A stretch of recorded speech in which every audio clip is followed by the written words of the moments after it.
Hello, everybody, and thank you for tuning in to the Liberty Report. With me today is Daniel McAdams, our co-host. Daniel, good to see you. How are you this morning, Dr. Paul? I'm doing fine, but I want to talk about something very serious, and that's guns. Yeah. And it is certainly in the news. It's incessant.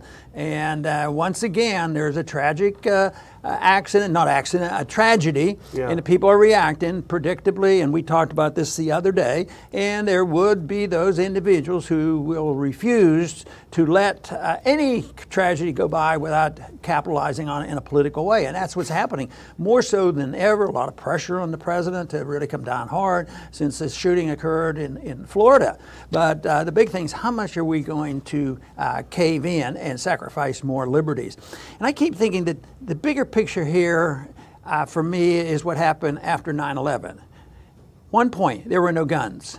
There were no guns used to commit the biggest disaster, tragedy in this country, short of the Civil War. I mean, it was a big deal.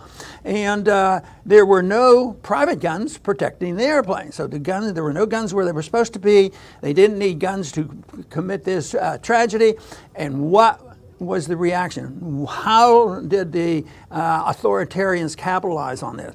Well, first, they created the TSA within weeks. Yeah. We were there when they did that. Our arguments didn't hold, and we couldn't persuade them to not doing that. But they created the TSA, and they say, we have to deal with this. So they punish the American people and take away more of their liberties. And then what else happened with that? We started the war in Afghanistan and Iraq, and neither one of them had any significant input into 9/11, and yet that is what happens. And once again, and especially the emotions with this, our problem is if you say something like I just said, oh, you guys don't really care. Well, maybe we care in a different way. Maybe we have some answers to this, and maybe private gun owners can do a better job than government gun owners, which seem not to help, or a prohibition against gun owners. And but there are some things that sort of demonstrate that there might be something to this gun-free zones and why they're there. And who knows, maybe these statistics aren't exactly correct, that all of a sudden we're getting these cases of violence in high schools. It's like epidemic. Yeah. And of course, if you look at the TV, there's an epidemic of coverage. There's no doubt about that. That's true. And remember a couple of years ago after the San Bernardino shootings, it's the same kind of reaction. It's always very predictable. We got to get rid of guns and we'll be able to get rid of violence. But Adam Dick, who's a fellow at the Ron Paul Institute, he writes for us. He did an article in 2015 after the San Bernardino shootings, and he has some very important statistics. He said the FBI statistics show a 37% decrease in violent crime in the 20 years between 1994 and 2013, and a 39% reduction in firearm-related homicides from 1993 to 2011. So these are statistics. Violent crime is decreasing. It doesn't lessen the impact of a high-profile attack like this, and it doesn't mean we don't care about it, but the facts are the facts. But even though we can't statistically say it's massively increasing, there is some evidence, and I think we all share it, that we do live in a violent society. And we've talked about it, the militarization of our police forces and the militarization of the federal bureaucrats, the hundreds of thousands of federal bureaucrats carrying guns. So everything is done by authoritarianism, and this is real. And then also there are a lot of killings that are outside of schools, out of the schools. Evidently, it only occurs in a majority of white people's school. But where are the reports of a really massive killing in the inner city? Yeah. We don't hear that, and by numbers, there's a lot more students being killed in the inner city and young people being killed. There's a war going on there, but in the media, and this is a different story. They report exactly as we have witnessed here, mainly to attack the private gun ownership. And no, but they don't want to talk about how it's the war on drugs that causes a lot of the shootings in the inner cities. No, that's a different story too, which would be a good point that you make. But you know, John Whitehead, who is a friend of ours, we've had him on the show. He runs the Rutherford Institute, and he had a really good piece out on Monday talking about some of the deeper issues dealing with this kind of violence and gun violence. And he talks about really the militarization of our whole society. He talks about one example that he points out is that the shooters often dress in military-style dress. He also points out that the U.S. military and intelligence agencies have influenced over 1,800 movies and TV shows. They get money from the Pentagon, our tax money, these studios do, and they paint the Pentagon, they paint war in a positive light. So there's, of course, we don't even need to talk about how the military gets involved with all kinds of sporting events. They turn them into military parades. So we have this intense militarization of the society. The police look like they're in the Army. And so he talks about a more systemic problem that we have. We've become a culture that worships military, violence, invasions, attacks, and it's going to sink into these kids. And when you think of whether it's the football games or this, that's a cultural divisiveness that is caused. So the media participate in promoting this. You mentioned the TVs and the movies promote it, but then this divisiveness, that serves the interests of the cultural Marxists. That's what they want. Their goal literally is to destroy the culture. And it's divisive on the way it happens, and then it becomes accelerated and amplified because they can blame these radicals who believe in the Constitution and believe that they're supposed to have a right and a responsibility to provide for safety. You know, and one of the big issues that I see here is the total ignoring of private property versus government property, because it's hard to protect civil liberties perfectly on government property and in schools.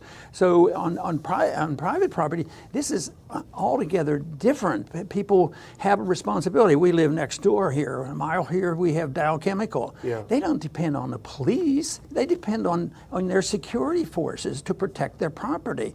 And I think this is what happens. They forget about that and think it's collectivism. It's owned by the government, and we have to protect them. And I resent the way it's handled in a government school. I don't know how you can protect civil liberties perfectly. What if there's a diverse group on different religions and they dress differently and some people don't like it and they want to regulate it? What about the books? How can you have books in a government school without it being slanted in one direction or another? There's no perfect way to please everybody. So I think it's the loss of the concept of private property that makes the difference. The big question I've been asked then is, well, how do you do it? You just don't get rid of all government schools overnight. But the regulations, whether it's security or education or habits and culture, it should be as close to home as possible, reflecting the community, rather than as far away as possible to the United Nations, to Washington, D.C., to the court systems, and directly away from local area. But private, how often have we seen a story like this in a private school, in a private Christian school, or any private school? It doesn't happen. Nor in homeschools. No. But we both read an article this morning about extreme security, and there's a school somewhere in the Midwest where some company donated $400,000 to show off their technology for extreme security, and it's bulletproof doors, smoke bombs coming out of the ceiling, surveillance. Some people might wonder if that's not the answer. And the cameras are really the big issue here. And can I say cameras everywhere? And can you have bulletproof doors?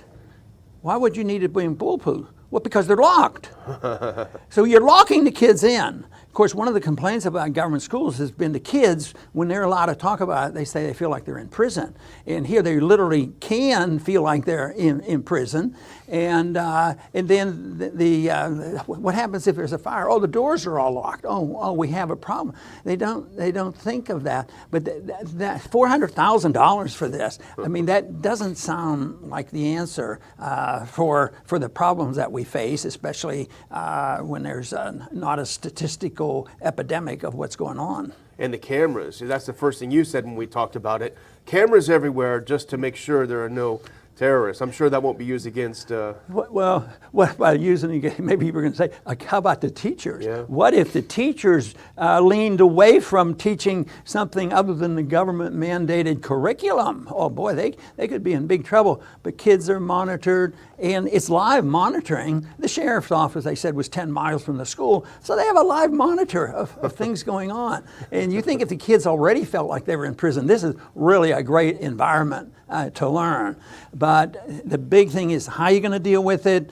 There is violence, and it is a big problem, but it's not going to be easy. But I think local people should try to figure it out. I think, why is it that you have to have armed guards and guns? If you had a school that, and I've never liked these schools where there's 3, 4, 5, 6,000 kids in grade school and high school, the smaller the better, I think. So even if you had 400 people in a school, teachers would know, and the principals know, they should know everybody's name. I mean, you don't have to send them through, metal detectors.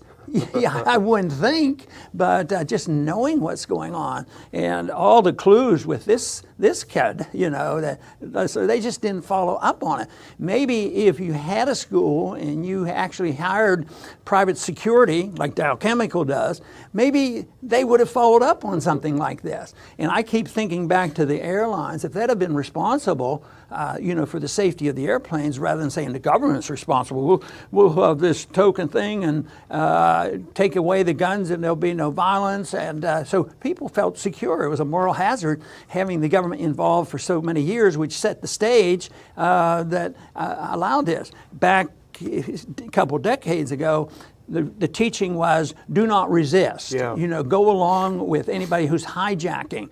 So what else? It's a sort of an open door. Yeah. I mean, if we were running the security agency for our airplane, we'd say, look, there's always a chance of some crazy nut getting on here, and we want you to be secure. We want you to have a gun up front if somebody comes in.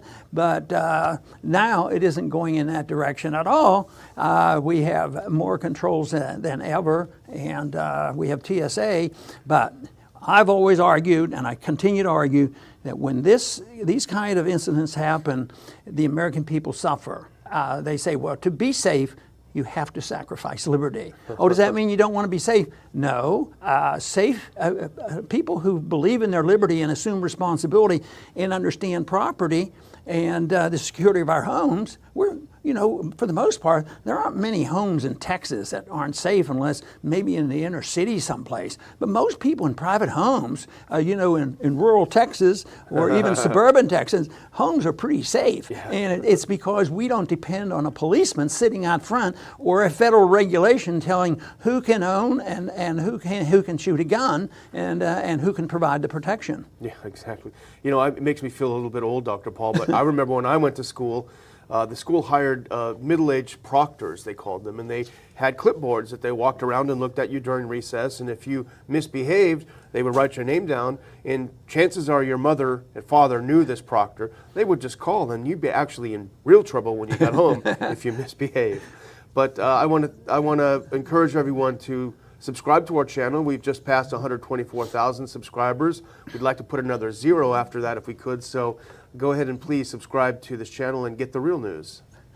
And I'd like to just close with adding what Daniel said about having proctors, because it reminded me of another thing that I feel helpless about, and one problem that we have that exists, and it's part of it, and we have to compensate for it. And that is when the proctor that Daniel described comes along and the kids are misbehaving, and they can call the parents and get involved. Just think how many families now, even in the past 3, 4, 5 decades, how many more families now have difficulties with having much of a family issue. And the worst thing that we can do is depend on our government to become our parent.